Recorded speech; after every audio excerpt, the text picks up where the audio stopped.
Although the number of car crashes has been decreasing, there are still an average of 645 car accidents per day in Florida. I'd like to welcome our audience back to our Boca Raton car accident and injury Google Hangout. My name is Rene. I'm here with Joe Osborne, a South Florida car accident lawyer. We're going to talk about an important subject for anyone involved in a car accident and facing a potential car accident case. You know, how it should be handled, and today Joe will explain that to us. Hey Joe, how are things going? Hi, Renee. Thanks for having me. Tell us about the steps you take in preparing for a case. Well, if someone is involved in a car accident, it's absolutely critical that an investigation is done properly and it's done early. And that can involve a number of different factors. First, we have to determine how is the accident caused. And while that may be apparent in some situations, other times there may be questions or concerns about who really was at fault for the accident.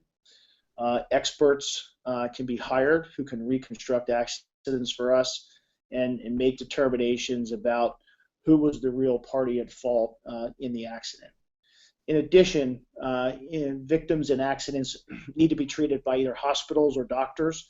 And while an initial evaluation may be done in an emergency room, doctors take over the care of someone who's been injured in an accident, and that care and treatment can involve a number of things: therapy, physical therapy, occupational therapy, MRIs, CAT scans, and maybe potentially ultimately surgery. So we work very closely with the physicians that are caring for our clients, making sure that we have a good understanding of the injuries and ultimately knowing that those physicians will ultimately testify in the case and make sure that we have them prepared to help our clients. One of the things that I hear often is, if I'm going to have a lawsuit, it's going to cost me money. And there's always, it seems to be a reticent about even calling an attorney because of, this idea that it costs money. So if will it cost any money to bring a Florida car accident or injury case? I guess maybe that's the question. Yeah, and the answer is very simple: no. We in Florida have a contingency fee system, meaning that as a lawyer, I only get paid a fee if I make a recovery in your case. And the benefit to the client is that if I'm willing to take on that case, then I also advance the cost of the case, meaning all the things that we just talked about: hiring the expert, getting the medical records, meeting with your doctor. We as the law firm will front those costs so that you have the opportunity to bring a case. The contingency fee system is a great system because it allows people who have been injured, who don't have the resources to hire good help or good representation. It evens the playing field and allows them to hire a good lawyer to prosecute their case. People talk out there in the general public and say, oh yeah, it's like you're involved in a lawsuit, you're trying to get money. But what compensation is available for a car accident case, and typically how is it used? Sure, it's a great question. There are two types of damages. There are economic damages and non-economic damages. Let's start with the economic damages. So, for instance, if you're in a car accident and it's caused by somebody else's negligence, then typically you're going to have repair bills for your vehicle. Those need to be obtained and fought for so that the other driver's insurance company pays for that. So we work to not only get your physical injuries compensated, but also from a property standpoint, make sure that you're made whole. For instance, if your car is declared a total loss because the accident was severe, we will get the other driver's insurance company to pay the replacement cost for the vehicle so that you can go out and buy a new car. And then obviously we have economic damages from an injury side, meaning if you've lost wages, meaning that you can't work because of your injury.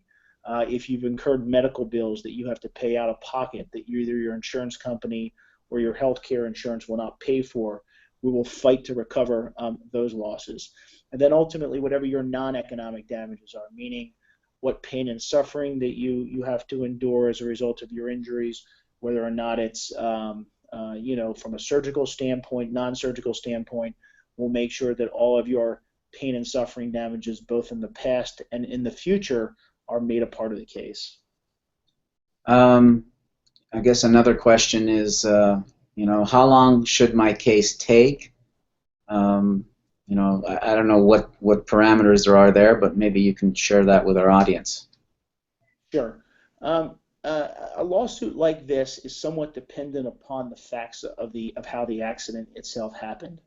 If you're at a light and you're rear-ended by a drunk driver, God forbid, or somebody who is speeding and it's apparent who caused the accident, that ultimately can make the case resolve quicker than if it's a contested a case of liability where one driver is blaming another, let's say because there was a collision in the midst of an intersection. So the facts of the case can ultimately impact how quickly a case will resolve, and then the extent of the injuries can also have an impact on that. A case can take months to resolve. Sometimes it can take years if it has to go through the court system. But oftentimes the way we evaluate cases, the way that we conduct our investigations, the way that we line up our experts and make sure the case is done the right way, we make it worth it for our clients, because if you suffer an injury due to something like this, you certainly deserve to be compensated. Is there a way to figure out, in terms of, was it like between 8 months, like on the low end, 6 months, and then maybe it could be 24 months? Have you ever... I think a good parameter is anywhere between 3 and 24 months, depending upon if a case is resolved quickly because of the liability picture, or if the case is fought by the other driver's insurance company. We can get a case to trial if needed here in South Florida, typically within 18 to 24 months. How are insurance companies? Do they fight vigorously in these kinds of cases? Insurance companies are incredible. They are very quick to collect your premium when you buy insurance, but when it comes time to pay out money because they owe it and they're contractually obligated to pay for somebody's medical bills or pain and suffering because one of their insureds hurt somebody, they become very, very stingy with the money. The insurance companies will do everything they can if you're involved in an accident and one of their insureds has caused the accident. They will do everything they can to save every dollar in their pocket and not pay it to you, which is exactly why you need help from someone who's experienced in this area, who deals with these carriers all the time. I think it's important for the audience to remember that insurance companies in these kinds of situations aren't your friend. That's correct. Very true. Maybe you can tell us about an interesting case that you're proud of. Sure. So we had a case probably, I guess it was maybe 3-4 years ago, where we had just a guy driving to work. He was driving on a highway. He had to be, he actually had to be at work very early that day. He was on his way to work, and the sun was still coming up, so it was a little dark.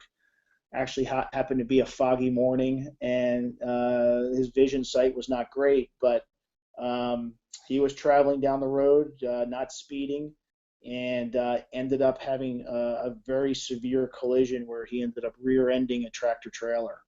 The crash was horrific. The tractor-trailer was probably going 15 miles an hour on this highway, very poorly lit, was missing some of the signs that you would typically see and the lighting that you would see on the back of a tractor-trailer, which we believe really ultimately caused the accident, and which is why our client did not see the tractor-trailer.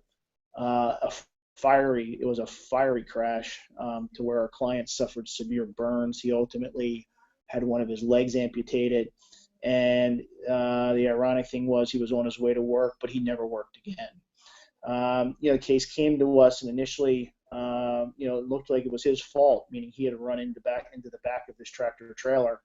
But when we had done the things that we just talked about, we got a good trucking expert. We looked at the lighting issue with this tractor trailer that was involved.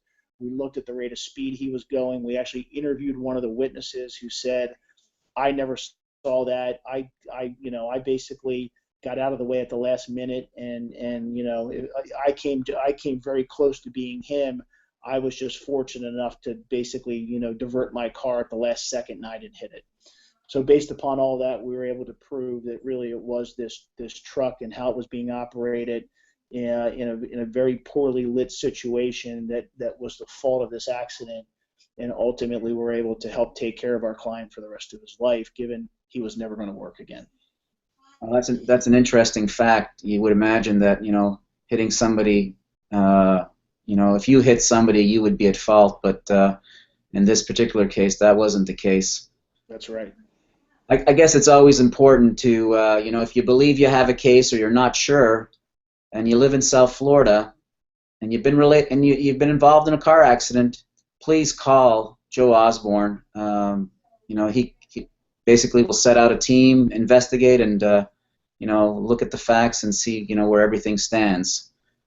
You can reach Joe at 561-800-4011, or you can visit the firm at www.oa-lawfirm.com. Again, www.oa-lawfirm.com. Joe, really interesting today to hear you share your experience and knowledge about the law. Thanks for being here, Rene. And I want to thank everyone who made this possible, who participated today, and I invite our audience to come back and hang out next time when we'll be discussing a new and important topic. That's all for now, and goodbye.